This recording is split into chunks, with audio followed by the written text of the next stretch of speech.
Hiniling ko po lahat tayo ay tumayo upang tayo ay manalangin.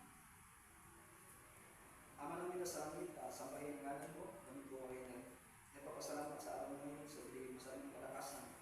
At kami po ay nalangin, hindi po kami nakalaman na madali po namin tutunan ang aming aralin. Ito po ang aming sabot na langin. Amen. Sa makatwid, magandang umaga sa ating lahat. Okay? So, bago kayo upo, tingnan niyo muna sa katingin niyo kung sino ang lumiban sa klase. Okay? Kung wala, pwede nang upo ang lahat. At ang ating layunin ngayong araw na ito ay natutukoy ang pagsulat sa isang talakayan na gagamit ang pagsulat upang mabuo ang pag-uusap. Nauuri ang kahalagahan ng pagsulat.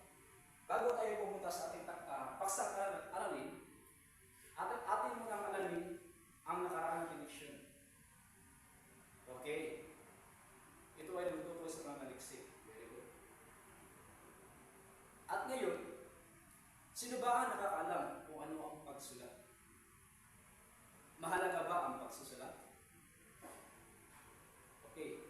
Bago ang pagbasa, ating alamin kung ano ang kahalagahan ng pagsulat. Ang pagsusulat ay nagkapagdaragdag ito ng personal na skill. Nakatulong ito na nagbibigay sa mga mag-aaral ng inisyatibo sa pagtuklas ng isang impormasyon. At ito ay nagbibigay ng isang skill sa pagbasa. Okay. Ang kahalagahan ng pagsulat. Ang kalagahan ng pagsulat ay isang instrumento sa pagkatuto. Ano ang pagsulat? Ano ang uri ng pagsulat? Sino ba ang magre-representar kung ito ba ay isang angkop sa pagsusulat? Sa number 1, isang paghuhunos ng damdamin na bumubulkal, papahinog sa diwat isipan. Ito ba ay angkop sa pagsusulat? Okay. Ito ay angkop sa pagsusulat. Sapagkat ay sa pamamagitan ng pagsulat, ito ay nagpapapahiwatig sa ating isipan. Okay. Sa number 2, ang mga halimbawa sa pagsusulat sa pamamagitan ng larawan upang madali natin patuklasan ang isang bagay.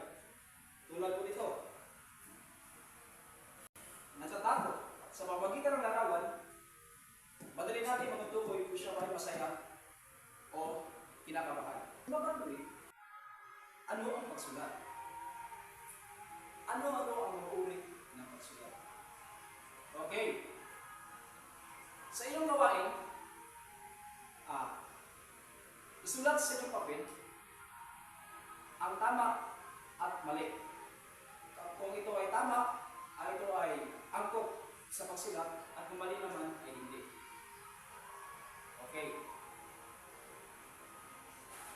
Okay, tapos na ang inyong pagsulit.